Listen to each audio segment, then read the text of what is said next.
नमस्कार दोस्तों, स्वागत है आपका मेरे चैनल पे।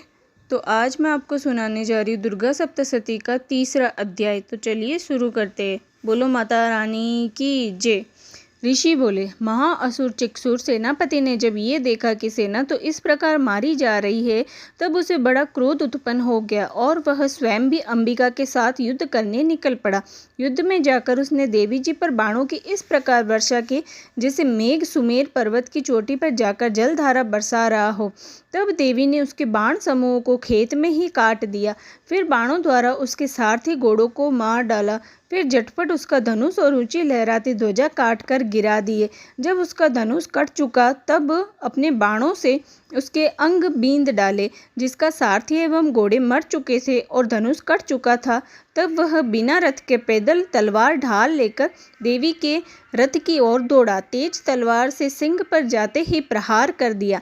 फिर देवी जी की वाम भुजा पर जोर से प्रहार किया। हे राजन, ज्यों ही उसकी तलवार देवी जी की भुजा पर पड़ी त्यों ही टूट गई। फिर असुर ने क्रोध से आंखें लाल लाल करके शूल पकड़ लिया। भद्रकाली जी पर उस दैत्य ने शूल डाल दिया। वह शूल इस प्रकार चमकता जैसे कि आकाश से सूर्य मंडल गिर रहा हो। देवी जी ने अपनी ओर आते हुए शूल को देखकर उस पर अपना शूल चढ़ा दिया, जिससे वह शूल सैकड़ों टुकड़ों हो गए। साथ में उस चिक्षुर महादैत्य के प्राण निकल गए। जब महिषासुर का बलवान सेनापति मारा गया, तब देवशत्रु चामर हाथी पर बैठकर आ गया और आते ही उसने अंबिका देवी पर शक्ति का प्रहार किया। श्री देवी जी ने हुंकार द्वारा ही तेजहीन कर उसे जमीन पर गिरा दिया। अपनी शक्ति को गिरा हुआ देखकर चामर को बड़ा क्रोध आ गया। उसने पुनः शूल का प्रहार कर दिया। शूल को भी देवी जी ने बाणों द्वारा उछाल डाला। तब सिंह उछलकर हाथी के मस्तक पर चढ़ बैठा।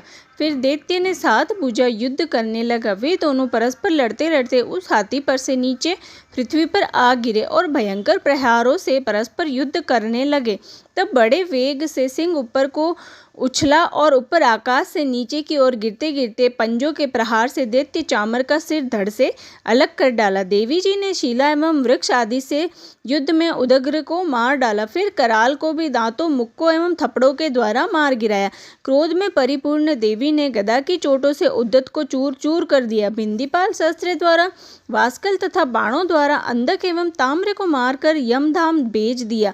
त्रिनेत्र धारिणी देवी परमेश्वरी ने उग्रा से उग्र वीर्य महाहनु नाम के दैत्य को त्रिशूल द्वारा मार दिया। तलवार से बिडाल का सिर धड़ से अलग कर दिया। दुर्धर और दुर्मुख इन दोनों को बाणों द्वारा यमपुरी पहुंचा दिया। इस प्रकार अपनी सेना का नाश होता देखकर भैंसों का रूप बनाकर महिषासुर उन गणों को डराने लगा।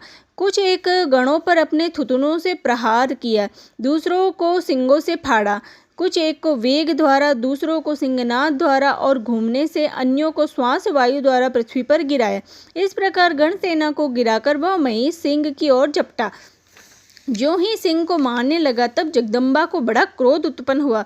इधर महापराक्रमी महिषासुर भी क्रोध से पृथ्वी तल को अपने खुरों से खोदने लगा।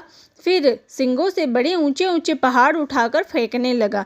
साथ में गर्जना करने लगा। वेग के साथ घूमने पर पृथ्वी शुद्ध होकर फटने लगी। उसने पूंछ से समुद्र पर प्रहार किया, जिससे शुद्ध होकर समुद्र पृथ्वी को चारों ओर से डुबाने लगा।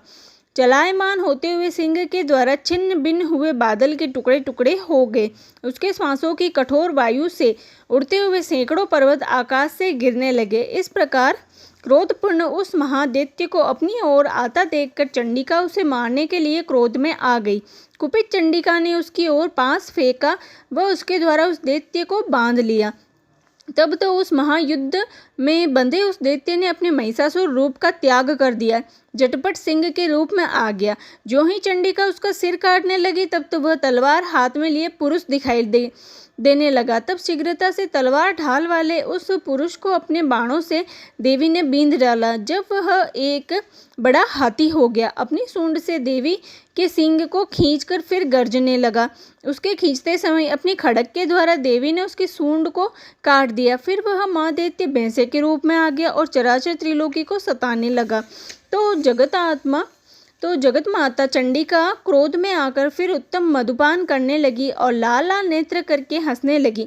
वह दैत्य भी बल पराक्रम के मद में उन्मत्त होकर गर्जना करने लगा और अपने सींगों से पहाड़ उठा उठाकर देवी की ओर फेंकने लगा।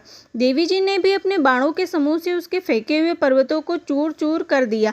तब सुरापान के मद के कारण लाल लाल नेत्र वाली चंडिका जी ने कुछ अस्त व्यस्त शब्दों में कहा। देवी जी बोली, हे मूढ़, जब तक मैं मधुपान कर लूं तब तक तू क्षण भर के लिए गर्ज ले। मेरे द्वारा संग्राम भूमि में तेरा वध हो जाने पर तो शीघ्र ही देवता भी गर्जने लगेंगे। ऋषि बोले। इस प्रकार कहकर देवी जी उछलकर उस महादैत्य पर चढ़ गई। पांव से दबाकर दैत्य के कंठ पर त्रिशूल से वार किया। देवी के पांव से दबे हुए उस दैत्य ने अपने मुख से बाहर निकलने का प्रयत्न दूसरे रूप में किया। अभी आधा निकल ही पाया था कि देवी जी ने अपने पराक्रम द्वारा उसे वहीं रोक लिया। आधा निकलकर भी उस दैत्य ने युद्ध करना नहीं छोड़ा। तब देवी जी ने अपनी तेज तलवार से उसका सिर काटकर नीचे गिरा दिया।